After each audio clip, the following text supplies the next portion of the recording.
الحمدللہ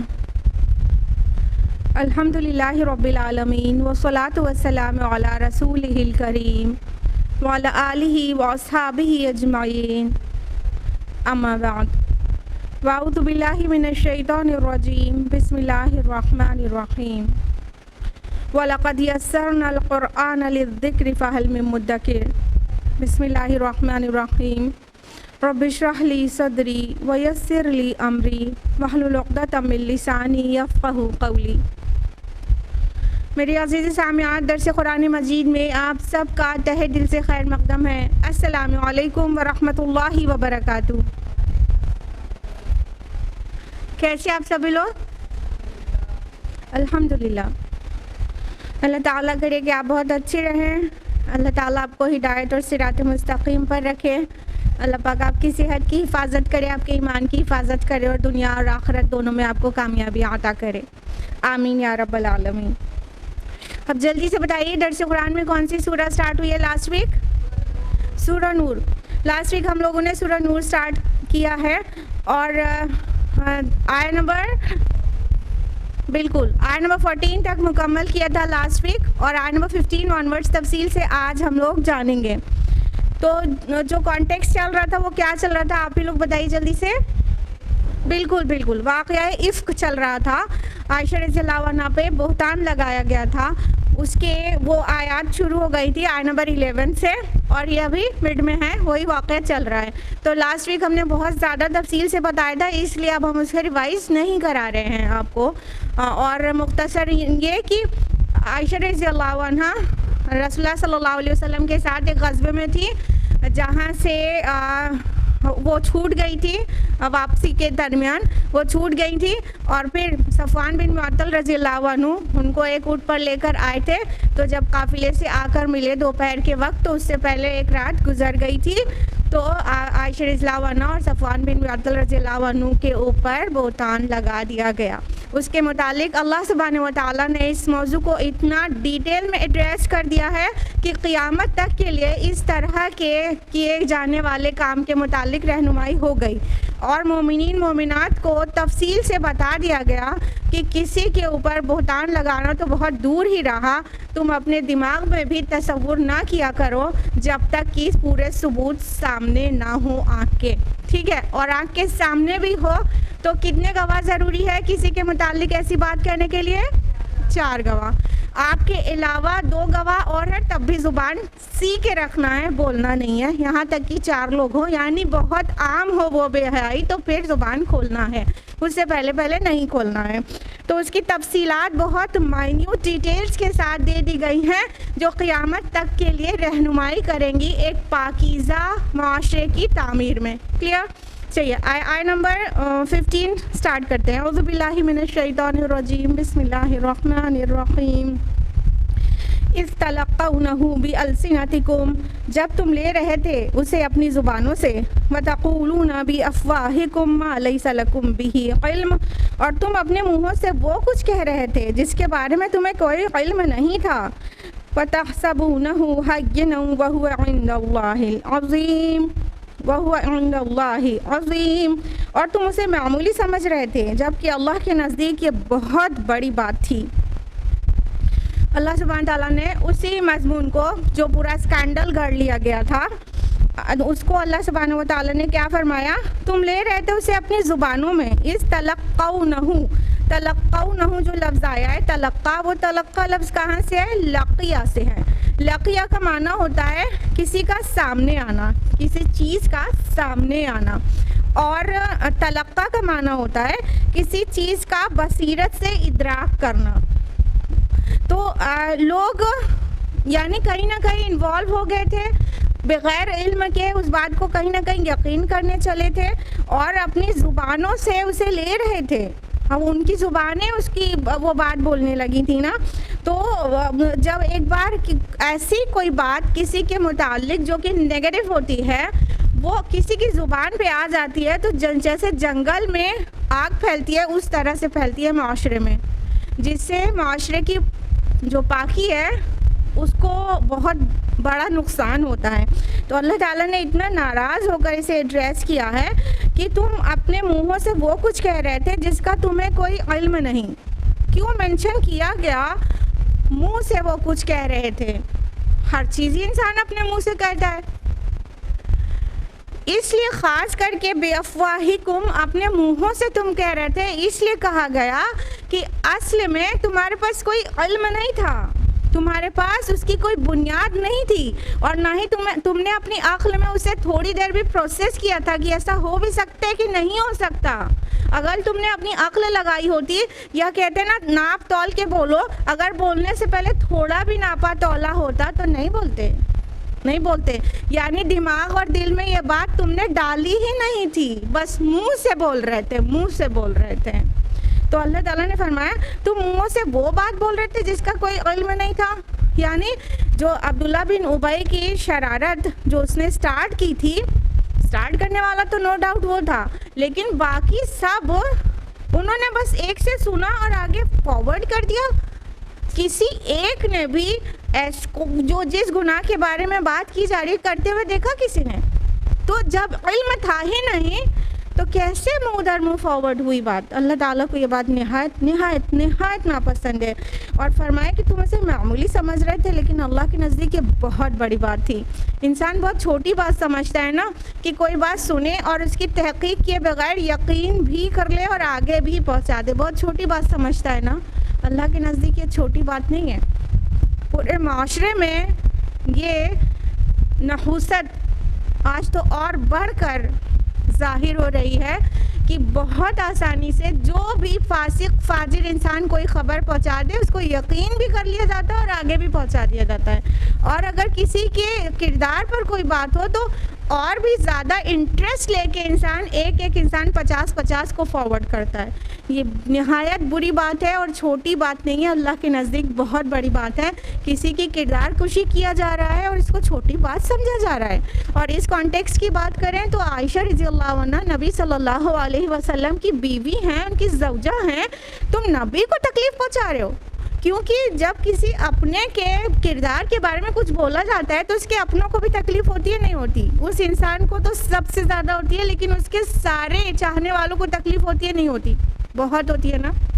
تو کس کو تکلیف پہنچا رہے تھے؟ نبی صلی اللہ علیہ وسلم کو تکلیف پہنچا رہے ہیں، ان کی پاک باز زوجہ کے بارے میں ایسی بات کر رہے ہیں، تم چھوٹی بات سمجھ رہے تھے اس کو، یہ بہت بڑی بات تھی اللہ کے نزدیک۔ آیت نمبر 16 وَلَوْلَا إِذْ سَمِعْتُمُوهُ قُلْتُم مَّا يَكُونُ لَنَا أَن نَّتَكَلَّمَ بِهَٰذَا، اور ایسا کیوں نہ ہوا کہ جب تم نے اسے سنا تو کہتے ہمارے لیے جائز نہیں کہ ہم ایسی بات زبان پر لائیں۔ سبحانک ھذا بہتان عظیم، کہ آپ کہتے کہ اے اللہ تو پاک ہے، یہ تو ایک بہت بڑا بہتان ہے۔ یعنی اللہ تعالیٰ پوری طرح سے سماج میں کیا رویہ ہونا چاہیے وہ صاف بتا رہے ہیں کہ ایسا کیوں نہیں ہوا کہ تم نے جیسے ہی سنا تھا ویسے ہی کہہ دیتے کہ نا یہ بات تو صحیح ہو ہی نہیں سکتی، اور ہمارے لیے تو یہ بالکل جائز نہیں کہ ہم زبان پر لائیں، سننے والے سے سن لے چپ رہے نہیں اور آگے پہنچائے نہیں، بلکہ ہم اسے یقین بھی کریں۔ تو تم سے یہ کیوں نہ ہوا کہ تم نے اتنی بڑی بات نبی کی زوجہ کے بارے میں سنی تھی تو تم کہہ دیتے نہیں یہ بالکل ہی غلط بات ہے اور ایسا ہو ہی نہیں سکتا، اور ہمارے لیے تو قطعی زیب نہیں دیتا کہ ہم اس کو آگے پہنچائیں۔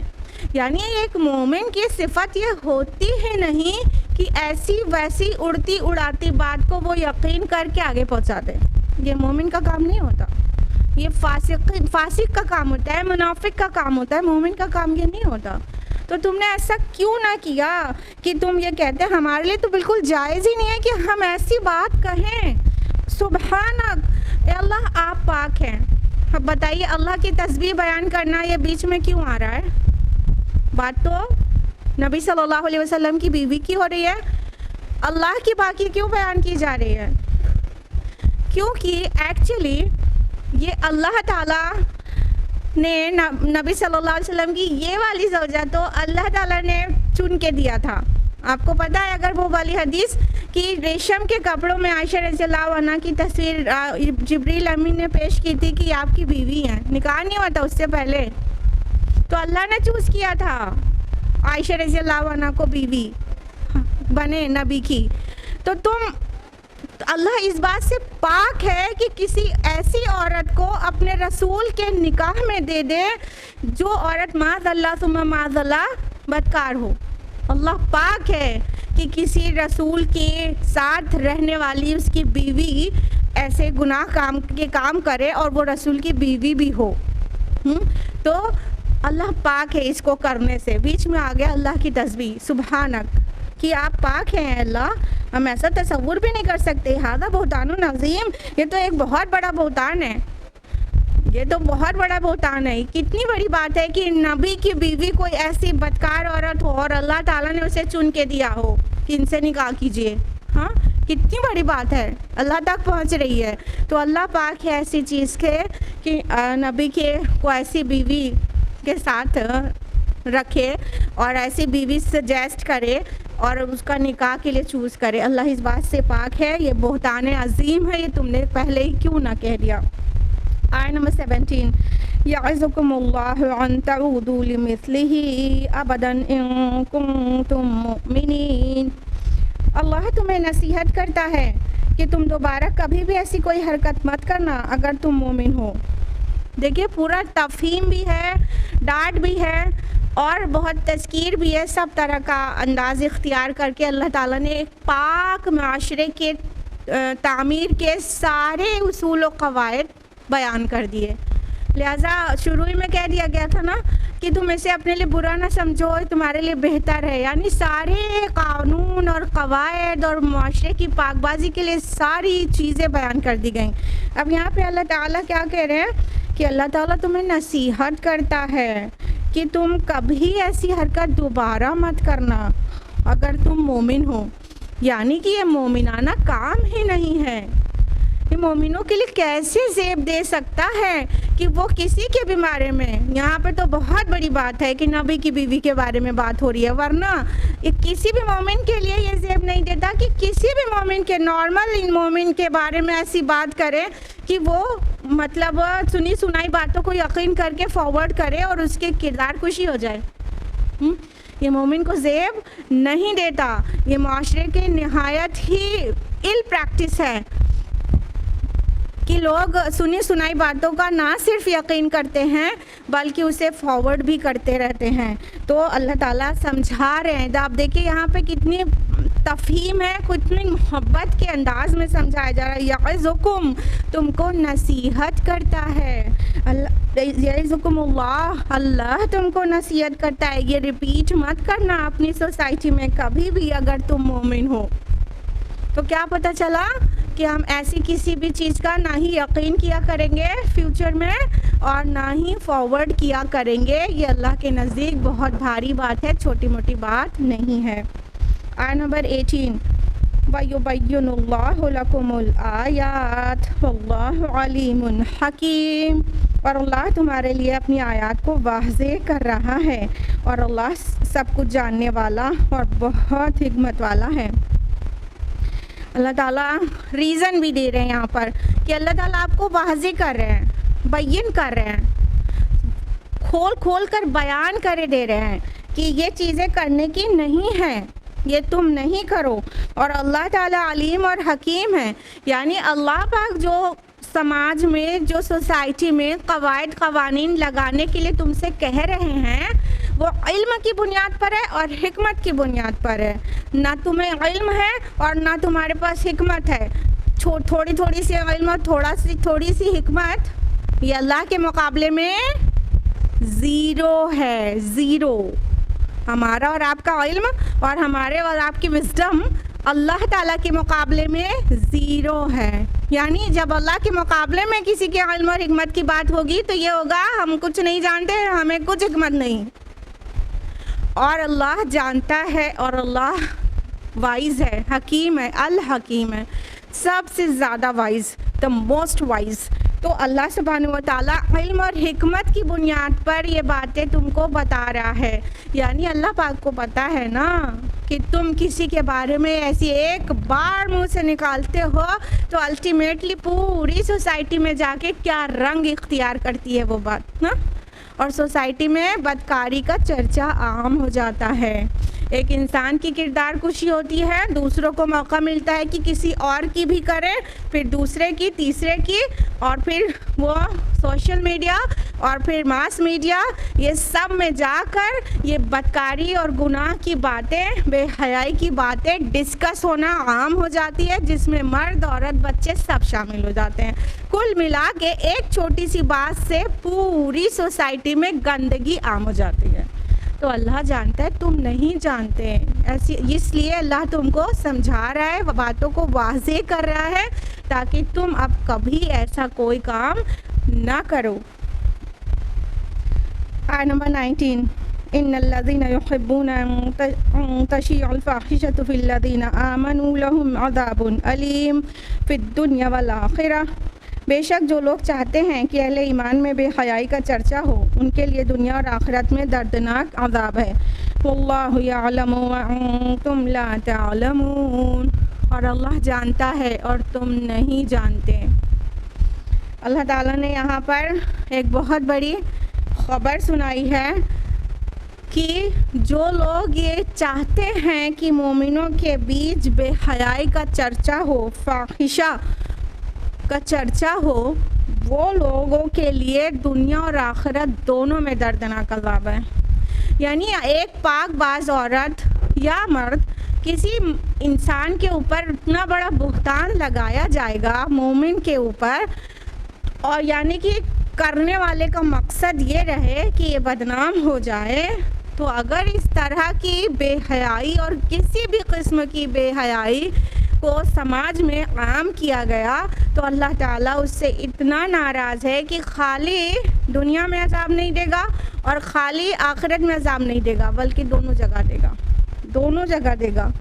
یہ وعید سنائی گئی ہے کہ جو لوگ مومنوں کے درمیان بے حیائی کو عام کریں گے، اللہ تعالیٰ ان کو دنیا میں بھی کیش پنشمنٹ دے گا اور آخرت میں ایسا عذاب دے گا کہ لوگ عبرت کریں گے اور بہت اب اس کے بعد حسرت کریں گے کہ کاش ایسا نہ کیا ہوتا۔ کیونکہ کسی نارمل انسان کے اوپر بہتان لگانا اس انسان کے اوپر کیسا گزرتا ہے یہ بھی بہت بڑی بات ہے، اور پورے معاشرے میں اس کا ایفیکٹ کیا آتا ہے یہ بھی بہت بڑی بات ہے۔ تو اللہ تعالیٰ ایسی سبھی چیزوں کے لیے جو لوگ ایسا چاہتے ہیں مومنوں کے بیچ بے حیائی پھیلانا، تو ان کو ایک جگہ نہیں دو جگہ دنیا اور آخرت دونوں میں عذاب کی وعید سنائی گئی ہے۔ اب دیکھیے یہ سب باتیں کتنی عام ہیں، ذرا غور کریے اپنے اراؤنڈ سوسائٹی میں۔ ہاں، نیوز پیپرز میں ہیرو ہیروئنس کے نہ جانے کتنے اسکینڈلز چھپتے رہتے ہیں، ہزاروں نہیں لاکھوں لوگ پڑھتے رہتے ہیں، میگزینز میں برہنہ تصاویر اور انٹرنیٹ پر اور موبائل پر، سوشل میڈیا پر اور ہر جگہ مطلب نیم برہنہ اور مکمل برہنہ خواتین اور مرد، وہ سب کی ویڈیوز پڑی ہوئی ہیں۔ پورنوگرافک سائٹس ملینز کی تعداد میں ہیں، ملینز کی تعداد میں، بلکہ پورنوگرافک سائٹس پر بچے بھی جاتے ہیں۔ 10% پورنوگرافک سائٹس ایسی ہیں، پورنوگرافک سائٹس کے 10% وزٹرز ایسے ہیں جو 10 ایئرز سے کم کے بچے ہیں۔ بتائیے ایفیکٹ کہاں سے کہاں تک جا رہا ہے؟ تو جو لوگ بے حیائی پھیلانے کا کام کرتے ہیں، جو یہ سائٹ چلا رہے ہیں، جو یہ میگزینز اور پیپر میں بے حیائی چھاپ رہے ہیں، اور جو یہ اپنے موبائل سے بے حیائی والی چیزیں کی تشہیر کر رہے ہیں، وہ فارورڈ کر رہے ہیں، لائک کر رہے ہیں، یہ سب کیا کر رہے ہیں؟ بے حیائی کو اپروو کر رہے ہیں اور آگے پہنچا رہے ہیں۔ تو ایسے سبھی لوگوں کو ڈرنا چاہیے کہ اللہ تعالیٰ صرف آخرت میں نہیں، دنیا میں بھی، اور صرف دنیا میں نہیں آخرت میں بھی دونوں جگہ ڈبل پنشمنٹ دیں گے۔ ایسی ذلت و رسوائی دنیا میں ہوگی کہ وہ سر اٹھا کے جی نہ سکے گا، اور آخرت میں ایسا دردناک عذاب ہوگا کہ وہاں سے نکلنے کا کوئی راستہ نہ ہوگا۔ تو بے حیائی پھیلانے والی ہر چیز سے بچنا چاہیے۔ گھر میں اتنی بڑی ٹیلی ویژن اسکرین آج کل بڑھتی جا رہی ہے، اسکرین کا سائز، اور موبائل تو گھر کے بچوں کو بھی چاہیے اور چاہیے ہی چاہیے، اور وہ کیا کر رہے ہیں ماں باپ کو دیکھنے کی فرصت بھی نہیں ہے۔ کہ وہ کر کیا رہے ہیں. تو یہ کیا ہے؟ بہت ساری بے حیائیوں کا پروپیگیشن ہے، اس کی تشہیر ہے. تو یہ جو لوگ بھی کرتے ہیں ان کے لیے ڈبل پنشمنٹ ہے. اور اللہ تعالیٰ کہہ رہے اللہ واللہ یعلم وانتم لا تعلمون، اور اللہ جانتا ہے اور تم نہیں جانتے. یعنی تمہارے اس عمل کا جو ایفیکٹ ہوگا وہ کیا ہوگا اللہ جانتا ہے، تم نہیں جانتے نا. تم اتنا اوپر سے تھوڑی دیکھ رہے ہو کہ ایک چیز سے کہاں تک بات پہنچ جاتی ہے. ہاں، اور اللہ یہ بھی جانتا ہے نا کہ کس کو کیسی پنشمنٹ دینی چاہیے. تو اللہ تعالیٰ دنیا میں بھی اس کے ریلیونس سے پنشمنٹ دے گا اور آخرت میں بھی. لہذا ہر طرح سے بے حیائی سے خود بھی بچنا چاہیے اور ذریعہ تو بالکل ہی نہیں بننا چاہیے کہ ہم آگے پہنچا دیں. آیت نمبر 20 وَلَوْلَا فَضْلُ اللَّهِ عَلَيْكُمْ وَرَحْمَتُهُ أَنَّ اللَّهَ رَءُوفٌ رَحِيمٌ. اور اگر اللہ کا فضل اور اس کی رحمت تم پر نہ ہوتی اور یہ کہ یقیناً اللہ بہت مہربان نہایت رحم کرنے والا ہے. اب یہاں پہ کچھ میننگ محذوف ہے. اللہ تعالیٰ فرما رہے ہیں کہ اگر اللہ کا فضل اور اس کی رحمت تمہیں نہ ڈھانپے ہوتی، تمہارے اوپر نہ ہوتی، تو جو تم نے طوفان باندھا ہے نا اس کے نتائج بہت دور تک جاتے اور دنیا میں تم بہت ذلت و خواری اٹھا لیتے. لیکن اللہ تعالیٰ نے اس مسئلے کا حل فرما دیا اور عالم بالا سے قرآن کی آیات نازل کر دیں اور سچویشن کو ہینڈل کر دیا. اور ان جنرل بھی یہ جو چیزیں انسان کرتا رہتا ہے اللہ تعالیٰ اس پہ پردہ ڈالے رہتا ہے. اگر اللہ تعالیٰ پردہ نہ ڈالے، یعنی ہر انسان جو کچھ کرتا ہے اس کو ایک دم عیاں کر دیا جائے، تو ہر انسان، ریالٹی یہی ہے، ہر انسان ایکسیپٹ فار اے فیو، بہت کم لوگ کے علاوہ ہر انسان کی حالت یہ رہے کہ وہ سر اٹھا کے جی نہ سکے. سبھی کچھ نہ کچھ حرکت کرتے ہیں. بھائی ہم یہاں پر ہیں، آپ یہاں پر ہیں، اچھی اچھی باتیں بولی اور سنی جا رہی ہیں، سب اپنے اپنے گھر پلٹیں گے، موبائل میں کیا کریں گے نہیں پتہ نا. تو یہ اللہ کا فضل اور اس کی رحمت ہے تم پر جو ٹکا ہوا ہے سب کچھ. نہیں تو جہاں تم اوپن ہو جاؤ وہاں پھر کوئی جی نہیں سکتا، نظر کسی دوسرے سے ملا نہیں سکتا. کون بیوی شوہر کے ساتھ کیا خیانت کر رہی ہے اور اس کے پیچھے کیا کر رہی ہے، یہ چھپا ہے تبھی تو نہ ساتھ ہے نا. جب عیاں ہو جائے تو نہیں ہو پائے نا. کون بیٹی کیا حرکت کر کے باہر آئی ہے اور بتا رہی کالج گئے تھے اور کیا حرکتیں کر کے آئی ہے، وہ مما کو پتہ چل جائے تو پھر وہ گھر میں کیوں کر رہنے دے گی. یہ چھپا ہے نا. تو اللہ کا بہت بڑا فضل اور اس کی رحمت ہے. نہیں تو یہ جو حرکات انسان کرتا ہے وہ اس کے بدلے میں اس کے اوپر دنیا میں کیش پنشمنٹ انسٹنٹ آ جائے، انسٹنٹ رسوائی ہو جائے، کوئی سر اٹھا کے نہ جی سکے. تو ایکچولی اللہ تعالیٰ نے سب کی ڈھانپ رکھی ہے، اس لیے تم سے بھی کہا جا رہا ہے تم فارورڈ مت کرو، تم بھی ڈھانپو، نہیں تو معاشرے میں بے حیائی عام ہو جائے گی. پھر اگر مان لیجئے بیٹی کا 2-4 اسکینڈل کھلنا شروع ہوا گھر میں، اس کے بعد تو ڈھیٹ ہی ہو جائے گی نا. پھر تو وہ علل اعلان کرے گی نا، علل اعلان کرے گی. پھر اس سے نا ماں باپ کا کوئی وہی نہیں رہے، اب تو پتہ چلی گیا، اب کر کیا لیں گے، وہ ہمارا جان سے تو ماریں گے نہیں، اتنی ڈھٹائی آ جائے گی. تو کہاں تک اس کے اثرات جائیں گے تمہیں نہیں پتہ. تو یہ اللہ کی رافت اور رحمت ہے، رؤوف اور رحیم ہے رب تمہارا، کہ تم پر جو ہے وہ اپنی رحمت سے، اپنی محبت سے، اپنی نرمی سے تمہاری ساری چیزوں کو ڈھانپے ہوئے ہے. تو تم بھی کوئی ایسی بات سچ مچ بھی ہو تب بھی ڈھانپو، اور اگر سچ مچ نہیں ہو تو اللہ سے ڈرو، اللہ سے بہت ڈرو. آیت نمبر 21 یا ایھا الذین آمنوا لا تتبعوا خطوات الشیطان.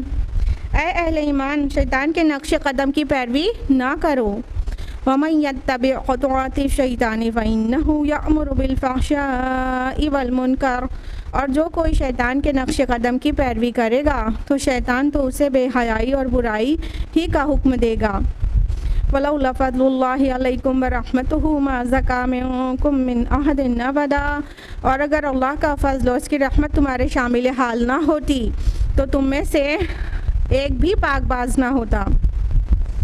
وَلَٰكِنَّ اللَّهَ يُزَكِّي مَن يَشَاءُ وَاللَّهُ سَمِيعٌ عَلِيمٌ. لیکن اللہ جس کو چاہتا ہے پاک کرتا ہے اور اللہ سب کچھ سننے والا، ہر چیز کا علم رکھنے والا ہے. اللہ تعالیٰ فرما رہے ہیں کہ اے ایمان والو، شیطان کے نقش قدم کی پیروی نہ کرو. تم یہ جو بے حیائی کے راستے پہ نکلنا چاہ رہے ہو، یہ کچھ نہیں، شیطانی قدموں کی پیروی ہے. اور یہ شیطان چاہتا ہے تم سے کہ تمہارے درمیان میں بے حیائی عام ہو، بے حیائی کا چرچا ہو اور بے حیائی کا ارتکاب ہو. یہ شیطان چاہتا ہے نا. ان الشیطان یعدکم الفقر ویأمرکم بالفحشاء، سورہ بقرہ میں آیا نا، آیت نمبر 268 میں، کہ بے شک شیطان تمہیں فقیری سے دھمکاتا ہے اور بے حیائی کا حکم دیتا ہے نا. واللہ یعدکم، اور اللہ بلاتا ہے تم کو کس کی طرف؟ مغفرت اور فضل کی طرف. تو اللہ تعالیٰ تو تم کو اپنی رحمت، مغفرت اور اپنے فضل کو نچھاور کرنے کے لیے بلاتا ہے، اور شیطان تم کو بے حیائی کا حکم دیتا ہے. تو شیطانی قدموں کی پیروی مت کرو. روز آخرت ہم اللہ تعالیٰ کو یہ نہیں بول سکتے جا کے اللہ پاک شیطان دکھتا نہیں تھا نا، تو اسی لیے ہم اس پہچان نہیں پاتے تھے تو اس کی بات مان لیتے تھے. تمہارے رب نے سب بتا دیا ہے کہ شیطانی قدم ایکچولی کیا ہیں. تو بے حیائی کے راستے پہ چلنا شیطانی قدموں کی پیروی ہے. Following the footsteps of the devil. تو اس کے قدموں کی پیروی نہ کرو. اس کا کام یہی ہے کہ وہ بے حیائی کا حکم دیتا ہے اور بے حیائی کو پھیلانا چاہتا ہے. آج دیکھیے شیطانی بے حیائی کے اتنی اس قدر بڑھ گئی ہے کہ لوگ آرٹ اور کلچر کے نام پر عورتوں کو برہنہ کرے دے رہے ہیں اور ان کو اسٹیج پر اور ان کو اسکرین پر، سلور اسکرین پر پریزنٹ کرنے میں ان کی شان بتا رہے ہیں، اور عورتیں سمجھ بھی یہی رہی ہیں. آرٹ اور کلچر کے نام پر، نیم فیم منی کے نام پر ان کے لباس ہی اتروائے دیے جا رہے ہیں، اور خواتین کو بتایا جا رہا ہے یہ تمہاری ترقی ہے، یہ تمہارا نام ہے. دیکھو ساری دنیا میں تمہارا نام ہو گیا. اور اس کے پیچھے پیچھے کیا کیا جا رہا ہے؟ ملینز اینڈ بلینز نہیں، ٹریلینز آف ڈالرز کا اینول ریونیو ہے. ایک فلم انڈسٹری ہو گیا، اور پورنوگرافک انڈسٹری ہو گیا، اور پھر بیوٹی پروڈکٹس ہو گئے، اور پھر سلمنگ ٹرمنگ کے پروڈکٹس ہو گئے. گرین ٹی سے لے کے، گرین ٹی ہیلتھ کے لیے اچھی ہے، مگر گرین ٹی سے لے کر سلم ہونے کے لیے نہ جانے کون کون سے لوازمات آ رہے ہیں، یہ سب اس انڈسٹری کا پارٹ ہے. You know, don't take it so lightly. They have trillions of dollars annual revenue, trillions of dollars. تو یہ کیا کر رہے ہیں؟ عورت کو برہنہ کر کے اس کو پیش کر رہے ہیں، اس کو زیرو فگر بنانے کی ترغیب دے رہے ہیں. اس میں دیوانی ہو کے عورتیں وہ پروڈکٹس بھی خرید رہی ہیں، جم بھی جوائن کر رہی ہیں، اور پتلا ہونے اور خوبصورت ہونے کے لیے پیچھے دیوانی ہے. اپنی سیرت کی خوبصورتی ہے، ان کا سیرے سے اب کنسرن ہی نہیں رہ گیا. روزانہ ہسبینڈ کے ساتھ ان کی لڑائی ہے، لیکن خوبصورت دکھنا ان کا مین کنسرن ہے. کہاں سے کہاں تک آ گئی. خالی اسٹیج پہ تھرکنے والی عورتوں کے بارے میں یہ بات نہیں کر رہے ہم. دیکھیے آج گھر میں رہنے والی، کچھ بھی باہر نہیں نکلنے والی عورتوں پہ بھی اتنا بڑا نشہ ہے خوبصورت دکھنے کا. اور شوہر کے سامنے میلی کچیلی، اور باہر جا رہی ہیں تو بیوٹی کوئین بن کے جا رہی ہیں.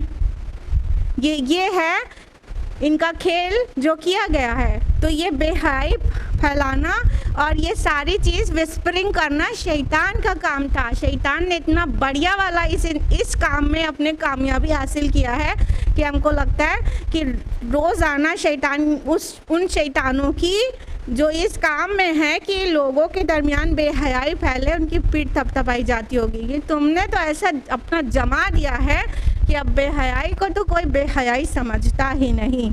وہ تو آرٹ اینڈ کلچر کا نام اور نیم فیم اور منی کا نام، اور یہ دے کر کامیابی کا نام، سبحان اللہ، کامیابی کا نام دے کر اس سے بڑے آرام سے قبول کر لیا گیا ہے، تھروٹ کے نیچے اتار لیا گیا ہے۔ تو اللہ تعالیٰ کہہ رہے نہیں تم شیطان کے قدموں کی پیروی نہ کرو، اور وہ تمہارا بہت بڑا دشمن ہے، اور اگر اللہ تعالیٰ کا فضل نہ ہوتا تو تم میں سے کوئی ایک بھی پاک نہ ہوتا۔ اولاً یہ کہ تمہاری جو چھپی ہے وہ کھل جاتی تو تم پاک نہ ہوتے، دوسری بات یہ کہ اللہ تعالیٰ یہ تذکیر اور تفہیم کی آیات تم پر نہ نازل کر دیتا تو تمہیں معاشرے کی پاک بازی کی کوڈنگ نہ پتہ چلتی تو تم میں سے کوئی پاک نہ بچتا۔ آخر یہ اللہ تعالیٰ کا اور اللہ کے کلام کا احسان عظیم ہے نا ہم پر کہ ہم بات کو سمجھ رہے ہیں آج کہ یہ ساری باتیں شیطانی ہیں، اور ہماری تفہیم اور تذکیر کی گئی، ہم کو نصیحت کی گئی، تو اب ہم یہ چیزیں نہیں کریں گے۔ ہاں، تو اللہ تعالیٰ کا احسان نہیں ہوتا تو ہم میں سے کوئی پاک نہیں ہوتا۔ ہمیں کیسے پتہ چلتا کہ یہ شیطانی بات ہے؟ ہمیں کیسے پتہ چلتا کہ یہ عند اللہ اتنا گناہ کا کام ہے کہ ایک بات سنا اور پہنچا دیا، اتنی بات بہت بڑا گناہ ہے، یہ ہمیں کیسے پتہ چلتا؟ تو یہ اللہ کا فضل ہے، اس کی رحمت ہے جو آج ہمارے پاس قرآن مجید اس فارم میں موجود ہے جیسے وہ نازل ہوا تھا، حرف با حرف۔ یہ اللہ کا احسان ہے، اور یہ بھی اللہ کا احسان ہے کہ آج آپ یہاں موجود ہیں کہ اللہ نے وہ باتیں آپ کے سامنے کھلوا دی ہیں۔ آپ بھی قرآن پڑھتے ہوں گے، لیکن ساتھ میں مل کے تفصیل سے جاننا اور جماعت میں مل کر سمجھنا سمجھانا اس کی الگ ہی برکتیں ہوتی ہیں۔ تو اللہ تعالیٰ فرماتا ہے اللہ جس کو چاہتا ہے پاک کرتا ہے، اور اللہ سب کچھ سننے والا اور ہر چیز کا علم رکھنے والا ہے۔ یعنی کہ اللہ تعالیٰ یہ بھی جانتا ہے نا کہ کس کو پاک کرنا ہے کس کو نہیں۔ اب اللہ تعالیٰ کیسے چوز کرتا ہوگا کہ اس کو پاک کرنا ہے اس کو چھوڑ دینا ہے آگ کے لیے؟ ظاہر بات ہے انسان سے کوئی غلطی ہوئی، ریگریٹ ہو رہا ہے، توبہ کر رہا ہے، تو اللہ چن لیتا ہے اس کو پاک کرنے کے لیے کہ اس کو ریگریٹ ہے، اڑیل نہیں ہے، ریگریٹ کر رہا ہے، توبہ کر رہا ہے اور اللہ کی طرف پلٹنا چاہ رہا ہے، تو اللہ تعالیٰ اسے پاک کر دیتا ہے۔ لیکن ایک عام انسان ہے جو غلطی کر رہا ہے، گناہ کر رہا ہے، بے حیائی پھیلا رہا ہے، بے حیائی فارورڈ کر رہا ہے، یا کوئی بھی چیز شیطانی قدموں کی پیروی کر رہا ہے، اور شام کو اسے ریگریٹ بھی نہیں ہوتا، اسے اپنی غلطی کا احساس بھی نہیں ہوتا، توبہ کی اسے توفیق ہی نہیں ہوتی، استغفار اس کے معمولات میں شامل تک بھی نہیں، تو اس کو چھوڑ دیتا ہے اللہ تعالیٰ، چھوڑ دیتا ہے شیطانوں کے حوالے۔ شیطان کو اپنا ولی سمجھ رہا ہے تو ٹھیک ہے، شیطان ہی اسے اچک لے جائے، شیطان کے قدم کی پیروی کرے۔ تو اس بات کو، استغفار اور توبہ کو روزانہ کا معمول بنائیں، اور روزانہ اپنے دن بھر کے کیے کام کو ایک بار ریوائز کیا کریں کہ آج ہم نے کیا کیا کہا اور کیا کیا بولا ہے اور کیا کیا کیا ہے، یعنی زبان کے سارے کارنامے جو دن بھر کیا ہم نے، اور عمل سے پوری باڈی سے جو کچھ کیا، تو قول اور عمل کا رات میں محاسبہ کیا کریں اور پھر خوب توبہ کیا کریں، تو اللہ تعالیٰ انشاءاللہ آپ کو پاک کرے گا اور پاک رکھے گا، اور اللہ سننے والا اور علم والا ہے۔ دیکھیے انہی دونوں باتوں کے انہی باتوں کے ریلیونس سے دو اسماء آ گئے اللہ تعالیٰ کے۔ اللہ علم رکھ رہا ہے نا، تمہیں ریگریٹ کا دل کے اندر تھا لیکن اللہ کو اس کا علم ہے، تم نے استغفار پڑھا تھا، زبان سے پڑھا تھا تو اللہ نے سنا تھا، تو اللہ سننے والا ہے اور اللہ تعالیٰ علم والا ہے، لہٰذا ان کو ہی پاک کرے گا جو پاک ہونا چاہتے ہیں، جنہوں نے دعا کی تھی، جنہوں نے توبہ کیا تھا، جو شرمندہ ہوئے تھے، ان کی ندامت کے آنسو اللہ نے دیکھے تھے، تو ان لوگوں کو اللہ پاک کر دے گا۔ آیت نمبر 22، وَلَا يَأْتَلِ أُولُو الْفَضْلِ مِنْكُمْ وَالسَّعَةِ، اور قسم نہ کھا لیں تم میں سے فضیلت اور کشادگی والے لوگ، أَن يُؤْتُوا أُولِي الْقُرْبَى وَالْمَسَاكِينَ وَالْمُهَاجِرِينَ فِي سَبِيلِ اللَّهِ، اس پر کہ وہ دیں قرابت داروں کو، مساکین کو اور مہاجرین کو اللہ کی راہ میں، وَلْيَعْفُوا وَلْيَصْفَحُوا، اور انہیں چاہیے کہ وہ معاف کریں اور وہ درگزر کریں۔ أَلَا تُحِبُّونَ أَن يَغْفِرَ اللَّهُ لَكُمْ، کیا تم یہ نہیں چاہتے کہ تمہارا اللہ تمہیں معاف کرے؟ وَاللَّهُ غَفُورٌ رَحِيمٌ، اور اللہ بہت بخشنے والا اور نہایت مہربان ہے۔ اب آیت نمبر 22 میں سنیے اللہ تعالیٰ نے کیا فرمایا، وَلَا يَأْتَلِ أُولُو الْفَضْلِ مِنْكُمْ وَالسَّعَةِ۔ اللہ تعالیٰ فرما رہے ہیں کہ تمہیں اور قسم نہ کھا لیں وہ لوگ جو فضیلت اور کشادگی والے ہیں۔ یا تلی آیا ہے، یا تلی الف لام واو سے ہے البن، جس کا معنی ہوتا ہے کمی کرنا، اور یہ قسم کھانے کے معنی میں بھی آتا ہے قرآن حکیم میں۔ تو علیون کا مطلب ہوتا ہے حمزہ سے علیون، علیون کا مطلب ہوتا ہے بہت زیادہ قسمیں کھانے والا۔ تو اللہ تعالیٰ فرما رہے ہیں کہ تم میں سے اللہ تعالیٰ نے جن کو فضل سے نوازا ہے اور وسعت سے نوازا ہے، انہیں یہ نہیں چاہیے کہ وہ کسی بھی فقراء اور مساکین کو نہ دینے کی قسم اٹھا لیں۔ اس کے پیچھے کی پوری سٹوری پتہ ہے نا آپ کو؟ کتنے لوگوں کو پتہ ہے؟ Raise your hands. اچھا، کچھ لوگوں کو پتہ ہے، بہت لوگوں کو نہیں پتہ۔ یہ اسی کانٹیکسٹ میں بات ہو رہی ہے کہ جب عائشہ رضی اللہ عنہا پہ بہتان لگایا گیا تھا تو وہ باتیں وسپر ہو رہی تھی اور ایک سے دوسرے تک پہنچ رہی تھی۔ درمیان میں مصطح بن اساسہ جو کہ ابو بکر رضی اللہ عنہ کے بہت قریبی رشتہ دار تھے اور بہت نادار اور بہت غریب تھے، تو ابو بکر رضی اللہ عنہ مصطح اور ان کے فیملی کی کفالت کرتے تھے۔ مصطح کا نام لاسٹ ویک ہم نے آپ کے سامنے لیا تھا نا۔ تو مصطح بن اساسہ سے بھی یہ غلطی ہو گئی تھی، حالانکہ وہ مہاجر صحابی ہیں، انہوں نے ہجرت کر کے مدینہ آئے تھے، کئی ساری خوبیاں ہیں، لیکن یہ غلطی ہو گئی تھی ان سے کہ انہوں نے بھی اس میں شامل ہو گئے تھے، ٹھیک ہے، یعنی یقین کرنا اور آگے پہنچا دینا، یہ غلطی ہو گئی تھی مصطح سے۔ تو جب عائشہ رضی اللہ عنہا کی برات نازل ہو گئی کہ وہ پاک ہیں ان سبھی گناہوں سے اور اللہ تعالیٰ نے سب واضح کر دیا، تو پھر ابو بکر رضی اللہ عنہ کو اس بات پہ جان کے بہت غصہ آیا کہ مصطح بھی شامل تھا اس میں، مصطح بھی شامل تھا، اور آپ کو یہ بھی بتایا تھا نا حد قذف 3 لوگوں کو دی گئی تھی، نافذ کی گئی تھی، ان میں مصطح بھی تھے۔ تو ابو بکر رضی اللہ عنہ کو بہت غصہ آیا۔ یہ ایک بہت فطری بات تھی۔ سوچئے ذرا کہ اگر آپ میں سے بھی کسی کے ساتھ ایسا ہو تو وہ یہی کرے گا، پکا ہی یہی کرے گا کہ کوئی کی فیملی پوری کی پوری مطلب ہمارے مال اور اسباب اور ہیلپ کی مرہون منت ہے، جب ہمارے یہاں سے دیا جاتا ہے تو ان کا کھانا خرچہ چلتا ہے، اور پھر وہ ہماری بیٹی پر الزام لگا دے تو کتنا بڑا والا غصہ آئے گا نا، آئے گا کہ نہیں؟ بہت فطری نارمل بات ہے نا، نیچرل بات ہے بالکل۔ ابو بکر رضی اللہ عنہ کو بہت برا لگا کہ مطلب ہم لوگ تو مصطح کی کفالت کرتے ہیں اور مصطح میری بیٹی کے اوپر جو چیزیں کہی گئی اس میں شامل ہو گئے۔ تو ابو بکر رضی اللہ عنہ نے قسم کھا لیا کہ اب مصطح کی کفالت نہیں کریں گے، اب اس کے ہیلپ نہیں کیا کریں گے۔ تو اللہ تعالیٰ کی ذات ایسی رحیم اور ایسی کریم ہے، اور اس کے اصول اور ضوابط اور اس کے اخلاقی قواعد ایسے بلند اور عالی شان ہیں کہ اللہ تعالیٰ کو یہ بات اچھی نہیں لگی۔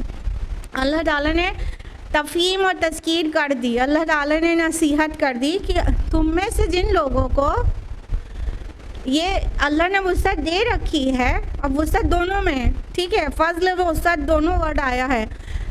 فضل اللہ تعالیٰ کا، تمہارا ایمان بھی اللہ ہی کا فضل ہے، ہاں، اور تمہارے پاس جو مال ہے، جو وسعت ہے مال میں، وہ بھی اللہ ہی کا فضل ہے نا۔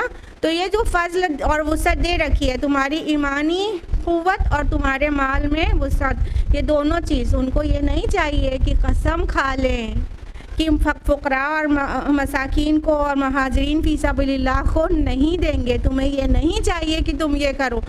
یہ ایک اخلاقی بات تھی، حکم نہیں آیا تھا کہ اب بھی قسم توڑو اور ابھی دینا شروع کرو، اخلاق سکھایا گیا، اخلاق، ایسا بلند اخلاق کہ نہیں، تمہارے یہ شایان شان نہیں ہے، تم اتنے ہائی ایمان کے انسان ہو۔ ابو بکر رضی اللہ عنہ، اور ان کی وساطت سے ہم سب تک یہ بات پہنچی نا کہ ہمارے یہ شایان شان، مومن کے یہ شایان شان نہیں ہے کہ غصے میں ذاتی وجہ سے کسی کی ہیلپ کرتے ہو تو ہیلپ کو روک دو۔ یہ ہے اسلام کہ تمہارا کتنا بڑا نقصان ہوا، تمہیں اللہ تعالیٰ کے لیے کرتے تھے نا، تو پھر کرتے رہو۔ تو اللہ تعالیٰ نے یہ آیت نازل کر دی ابو بکر رضی اللہ عنہ کی قسم کھا لینے پر. ٹھیک ہے, کیا سجیشن دیا گیا؟ وَلْيَعْفُوا وَلْيَصْفَحُوا, اور انہیں چاہیے کہ وہ معاف کرے اور درگزر کریں. اَلَا تُحِبُّونَ أَن يَغْفِرَ اللَّهُ لَكُمْ, کیا تم یہ نہیں چاہتے کہ تمہارا اللہ تمہارے گناہ معاف کر دے؟ وَاللَّهُ غَفُورٌ رَحِيمٌ, اور اللہ معاف کرنے والا اور مغفرت کرنے والا ہے. جیسے ہی یہ آیت کا نازل ہونا تھا اور ابو بکر رضی اللہ عنہ کے نالج میں آنا تھا کہ انسٹنٹلی ان کا جواب تھا واللہ انا نحب ان تغفر لنا یا ربنا, کیوں نہیں اللہ کی قسم ہمارے پروردگار, ہم ضرور یہ پسند کرتے ہیں کہ تو ہمیں معاف کر دے. اور انہوں نے فوراً اپنی قسم کو توڑا, اس کا کفارہ ادا کیا ممکنہ طور پر, اور مصطح کی کفالت پھر سے شروع کر دی. اور روایات میں آتا ہے نہ صرف مصطح کی کفالت پھر شروع کر دی تھی بلکہ پہلے سے زیادہ کرنے لگے تھے, اور یہ بھی کہتے تھے کہ اب یہ کبھی میرے جیتے جی بند نہیں ہوگی. سبحان اللہ, یہی فرق ہے ہمارے اور صحابہ میں. یہی فرق ہے ہمارے اور صحابہ میں. اگر ہم نے بھی غصے میں کوئی فیصلہ لیا لیکن ہم نے اسی شام کو قرآن میں یہ پڑھ لیا تو بھی ہم اپنا فیصلہ نہیں بدلتے. وہی قرآن ہے نا, وہی قرآن ہے. ہاں, وہ اس وقت تازہ نازل ہوا تھا اور یہ اس وقت تازہ آپ نے پڑھا ہے, بس یہی تو ڈفرینس آ رہا ہے, ورنہ قرآن تو وہی ہے نا, وہی اللہ کا کلام ہے. لیکن ہم فوراً اس پر عمل نہیں کرتے. صحابہ کے درمیان جب قرآن نازل ہوتا تھا تو ان میں سے جو کمیاں اپنے اندر دیکھتے تھے فوراً اس کو ہٹاتے تھے, اور جو خوبی کے لیے آیت نازل ہوتی تھی وہ خوبی فوراً اپنے اندر داخل کر لیتے تھے, فوری عمل کرتے تھے. یہی فرق ہے ہمارے اور آپ میں. تو اتنی بڑی بات تھی کہ بیٹی پر اتنا بڑا بہتان لگایا گیا تھا, لیکن ابو بکر رضی اللہ عنہ نے قرآن کی اس آیت پر فوراً مصطح کو معاف کر دیا اور ان کی کفالت اور ان کی فیملی کی کفالت ری سٹارٹ کر دی, پہلے سے زیادہ کرنے لگے اور کبھی نہ روکنے کا طے کر لیا. جہاں تک یہ بات ہے کہ کسی ایسے بات کی قسم کھا لیا جائے جو ایکچولی نہیں کرنا چاہیے, تو اس قسم کو توڑنے میں کفارہ ادا کرنا اور توڑنا ہے کہ کفارہ نہیں ادا کرنا بس توڑ دینا ہے, تو اس میں فقہا کا اختلاف ہے. کچھ فقہا کہتے ہیں قسم توڑی ہی جائے گی, اگر غلط بات کی قسم اٹھا لی گئی ہے تو قسم توڑی جائے گی اور کفارہ بھی ادا کرنا ہے. بعض فقہا کہتے ہیں کہ قسم کو توڑ دینا ہی اس کا کفارہ ہے, یعنی بری بات کا قسم کھا لی تھی, اب اس بری بات کو چھوڑ دینا ہی اس کا کفارہ ہے, اور وہ قسم توڑی جائے گی لیکن کفارہ ادا نہیں کرنا ہے. بہرحال یہ ڈفرینس آف اوپینین ہے, دونوں کے دلائل بھی حدیث سے ملتے ہیں, جو کچھ اسکالرز اپنے وے میں ایکسپلین کرتے ہیں, دوسرے گروپ آف اسکالرز اپنے وے میں ایکسپلین کرتے ہیں. بہرحال it is up to you کہ کیا کرنا ہے, لیکن جب غلط بات کی قسم اٹھائی جائے گی تو اسے توڑنا چاہیے, نہ کہ یہ کہنا چاہیے کہ ہم تو قسم کھا چکے ہیں اب تو ہم کچھ نہیں کر سکتے. آیت نمبر 23, ان الذين يرمون المحصنات الغافلات المؤمنات لعنوا في الدنيا والآخرة ولهم عذاب عظيم. یقیناً وہ لوگ جو تہمت لگاتے ہیں پاک دامن بے خبر مومنات پر, ان پر پھٹکار ہے دنیا میں بھی اور آخرت میں بھی, اور ان کے لیے بہت بڑا عذاب ہے.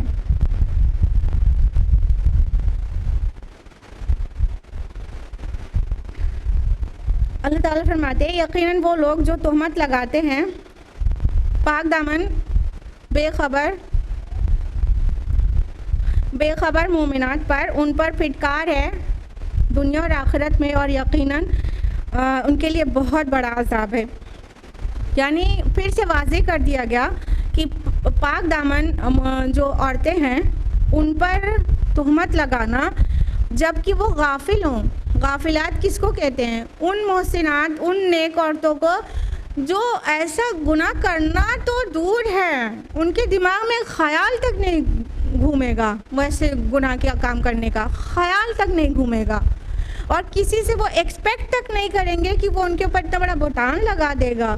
غافلات اس وے میں کہا گیا کہ غافلات تو بالکل بے خبر ہیں، معصوم ہیں، اور ان پر جو لوگ ایسے بے خبر نیک عورتوں پر، مومن عورتوں پر ایسی بات کرتے ہیں تو ان کے لیے کیا ہے؟ لعنوا فی الدنیا والآخرہ، ان پر لعنت ہے، اور دنیا میں بھی اور آخرت میں بھی۔ اللہ تعالیٰ اتنا غضبناک ہے۔ دیکھیے کلام کی پہچان کریے، کہیں پہ اتنی محبت سے سمجھایا جا رہا ہے، کہیں پہ ایک دم ناراض ہو کے کہا جا رہا ہے۔ وہ دنیا اور آخرت میں لعنت کے مستحق ہیں اور ان کے لیے بہت بہت بڑا عذاب ہے۔ نیک عورتوں کے اوپر بہتان لگانا اللہ کے نزدیک بہت بڑی بات ہے اور انسان اس کا بہت بڑا خسارہ اٹھائے گا۔ طبرانی کی حدیث ہے، اللہ کے رسول صلی اللہ علیہ وسلم فرماتے ہیں، راوی حذیفہ رضی اللہ عنہ، اللہ کے رسول صلی اللہ علیہ وسلم فرماتے ہیں کہ ایک پاک دامن عورت پر تہمت لگانا 100 برس کے اعمال غارت کر دینے کے لیے کافی ہے۔ 100 برس کسی کو عمر ملی ہو، اس میں نیک اعمال بھرے پڑے ہوں، اور پھر وہ ایک کسی پاک دامن مومنہ پر بہتان لگا دے تو 100 سال کے اعمال غارت ہو جائیں۔ کتنی بڑی بات ہے اللہ کے نزدیک، ہاں۔ اور متفق علیہ روایت ہے، رسول اللہ صلی اللہ علیہ وسلم نے فرمایا کہ پاک دامن عورتوں پر جو تہمت لگانا ہے، وہ جو کبیرہ گناہ ہیں، جو 7 کبیرہ گناہ جن کو تباہ کن کہا گیا ہے، ان میں سے ایک گناہ یہ بھی ہے پاک دامن عورتوں کو بہتان لگانا، تہمت لگانا۔ کبیرہ گناہ جو ٹاپ لسٹڈ ہیں، جو ہلاکت خیز ہیں، تباہ کن ہیں، ان سے اللہ کے رسول نے کہا بچو، اور ان میں 7 میں ایک یہ بھی کہا کہ کسی پاک عورت پر بہتان لگانا۔ تو اتنی بڑی بات ہے کہ ایک نیک عورت کے اوپر بہتان لگا دیا جائے۔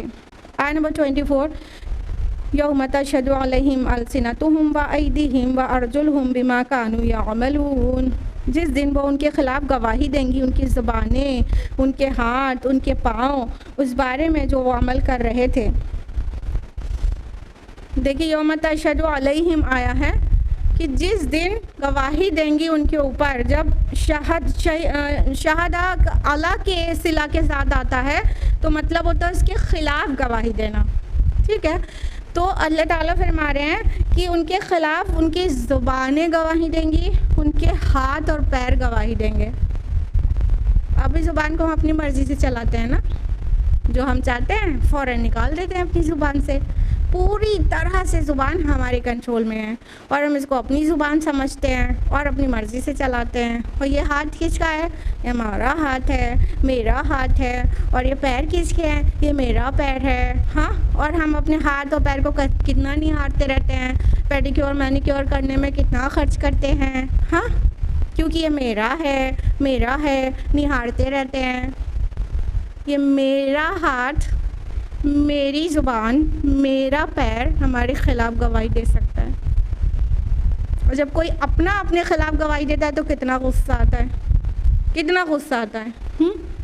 اگر ہسبینڈ جو ہے ساس کے سامنے ہمارے کوئی خلاف بات کر دیتا ہے تو ہم ایک دم سلگ نہیں جاتے ہیں کہ آپ کو کہنا تھا کہ اکیلے میں مجھ سے کہتے، آپ نے میرے خلاف سامنے سے ساس کے سامنے کہہ دیا، یعنی کہ یہ بات ہمیں بری لگتی ہے نا، کوئی اپنا ہمارے خلاف گواہی دے دے۔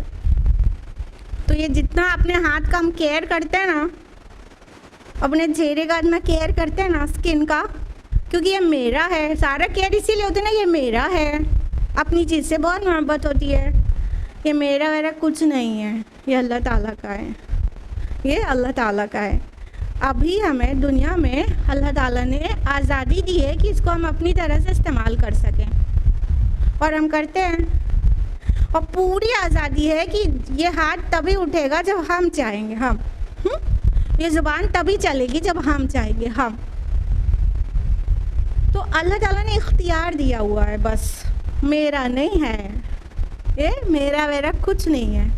یہ جب اختیار والی مہلت ختم ہو جائے گی نا، تو یہ ہمارے خلاف گواہی دینے والے بن جائیں گے ہمارے اعضاء، اور اس وقت ہم دانتوں کو انگلی چبائیں گے کہ تم میرے ہاتھ، تم میرے خلاف گواہی دے رہے ہو، تم میرے خلاف گواہی دے رہے ہو۔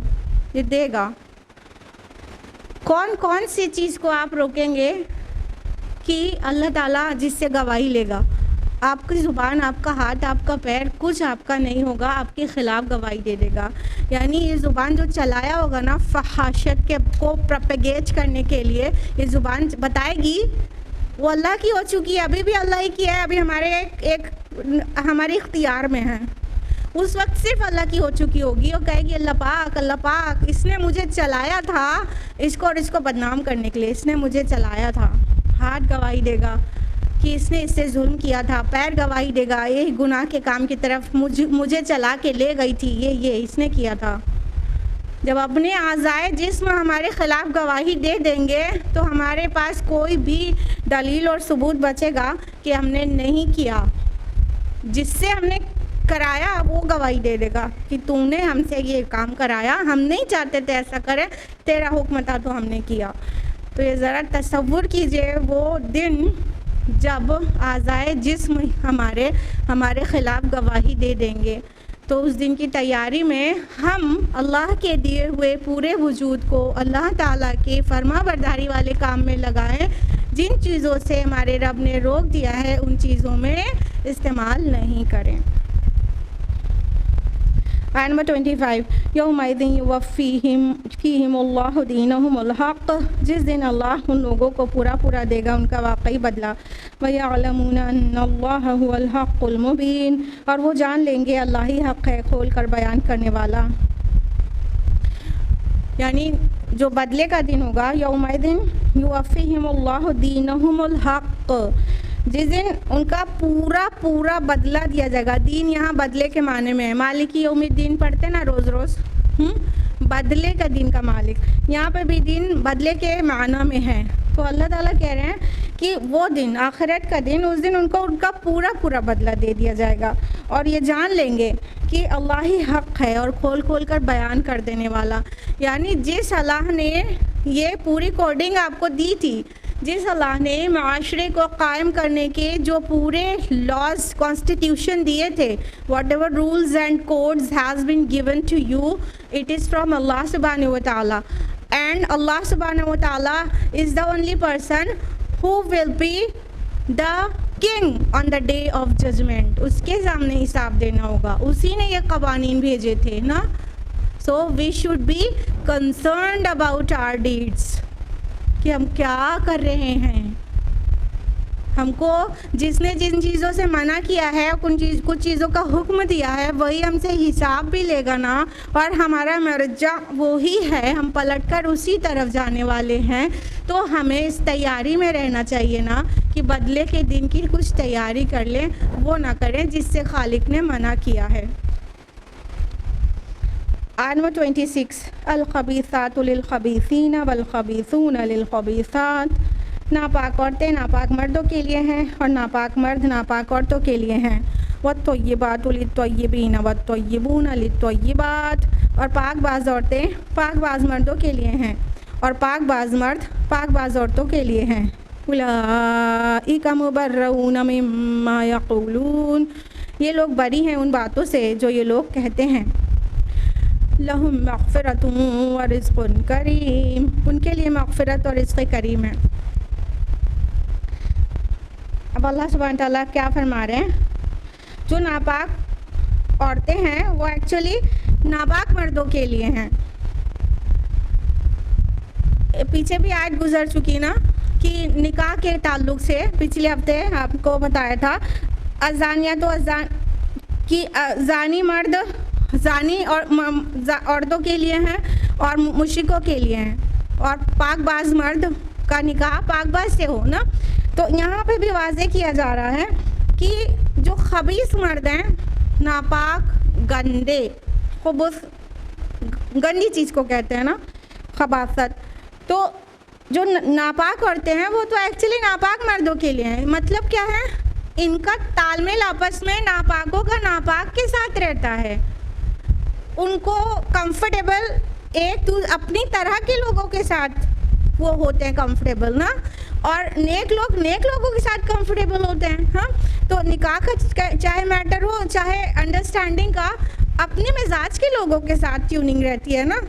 تو ایسا کیسے ہو سکتا ہے اے بے وقوفوں کہ نبی صلی اللہ علیہ وسلم کی بیوی جو اتنے پاک ہیں، بے گناہ ہیں، معصوم ہیں، ان کے ساتھ والی ان کی بیوی معاذ اللہ ناپاک ہو؟ کیسے ہو سکتا ہے؟ اور بات یہ نہیں ہے کہ کوئی اتنا بڑا گناہ کمنٹ کرتا ہے تو اس کے اندر بس یہی ایک گناہ رہتا ہے، نہیں، گندگی کمنٹ کرنے والے لوگ میں اور بہت ساری خباثتیں ہوتی ہیں، ان میں سے یہ ایک چیز ہوتی ہے۔ جو بے حیائی چاہتے ہیں ان کے اندر خالی ایک خامی بے حیائی تھوڑی نہ ہوتی ہے، اس بے حیائی کے ہونے کی وجہ سے ان کے اندر 1000 اور برائیاں ہوتی ہیں۔ تو جن کے اندر 1000 برائیاں ہوں وہ پاک لوگوں کے ساتھ نہ خود کمفرٹیبل رہیں گے، نہ پاک لوگ ان کے ساتھ کمفرٹیبل رہیں گے۔ تو ایک کامن سینس کی بات ہے کہ خبیث لوگ خبیثات کے لیے ہیں، اور خبیثات خبیث لوگوں کے لیے ہیں، اور پاک لوگ پاک عورتوں کے لیے ہیں، اور پاک عورتیں پاک مردوں کے لیے ہیں۔ جو عورت نیک ہوتی ہے اس کا کنسرن یہ کبھی نہیں ہوتا نا کہ وہ اس کو ایسا شوہر مل جائے جو پوری دنیا کی سیر کرائے اور سونے چاندی میں اسے تول دے، اس کا یہ کنسرن نہیں ہوتا نا۔ کیا کنسرن ہوتا ہے اس کا؟ کہ وہ نیک ہو، بس وہ نیک ہو، یہی ہوتا ہے نا؟ ہوتا ہے کہ نہیں ہوتا؟ بس وہ نیک ہو۔ جو نیک مرد ہوتا ہے وہ عورت کو کیسی پسند کرتا ہے؟ دیکھو نیک لڑکی ڈھونڈنا، نیک لڑکی، امی سے بہن سے کہتا رہتا ہے دیکھو لڑکی دیندار ہونا چاہیے، لڑکی نیک ہونا چاہیے، اس کا ایک کنسرن ہوتا ہے، کیونکہ وہ اس کو پتہ ہے کہ نیکی نہیں رہے گی اور طیب نہیں رہے گی، وہ پاک باز نہیں رہے گی، تو میری تو انڈرسٹینڈنگ ہی نہیں بننے کی اس کے ساتھ نا۔ تو اس طرح نیکوں کو نیکوں کے ساتھ اچھا لگتا ہے اور خبیث لوگوں کو خبیث لوگوں کے ساتھ اچھا لگتا ہے، وہ الجھتے ہیں نا نیک لوگوں کے ساتھ۔ تو اس کا ایک تو اس کا یہ مطلب ہوتا ہے، دوسرا مطلب ایک اور ہوتا ہے جو مفسرون نے لیا ہے، کہا گیا الخبیثات للخبیثین، کہ ناپاک مردوں کے لیے ہے۔ تو یہاں پہ خبیثات جو آیا اور طیبات جو آیا یہ بری باتوں کے لیے بھی آیا، کہ بری باتیں برے مردوں کو زیب دیتی ہیں، اچھی باتیں طیبات اچھی باتیں اچھے مردوں کو زیب دیتی ہیں۔ تو اس معنی میں بھی لے سکتے ہیں کہ تم نیک ہو، تم مومن ہو، تم مسلمان ہو، تم خبیث باتیں کیسے کر سکتے ہو؟ تم پر تو صرف طیبات اچھی باتیں زیب دیتی ہیں، تو تم اچھی باتیں کیا کرو، کیونکہ گندی باتیں تو گندے لوگ کرتے ہیں، تو تم گندی باتیں کیسے کر سکتے ہو؟ تو اپنے ریلیونس سے، اپنے مقام عالی کے حساب سے باتیں بھی کیا کرو۔ فرمایا کہ اللہ تعالیٰ ان کے لیے مغفرت اور رزق کریم رکھا ہے نا، جو نیک لوگ ہیں تو پاک لوگ ہیں، طیب اور طیبات ہیں، ان کے لیے تو اللہ تعالیٰ کی رحمتیں، مغفرتیں اور رزق کریم ہیں۔ تو تم جیسے کہ اللہ تعالیٰ نے تم سے شرک و گناہ کی غلاظت کو دور کر دیا اور تم کو پاک کر دیا، تو اب تم بھی اس بات کا خیال رکھو کہ اللہ تعالیٰ کے حضور پاک کھڑے ہو، تاکہ تم وہ رزق کریم کے مستحق بن سکو جو اللہ تعالیٰ نے رکھا ہے، اور اللہ تمہارے گناہوں کو معاف کرے اور تم کو اعلیٰ درجات نصیب کرے۔ تو اس کی تیاری میں رہو اور گندی باتیں زبان سے نہ نکالا کرو اور نہ فارورڈ کیا کرو۔ یہ پوری باتیں جاننے کے بعد کیا محسوس ہو رہا ہے عائشہ رضی اللہ عنہا کے بارے میں؟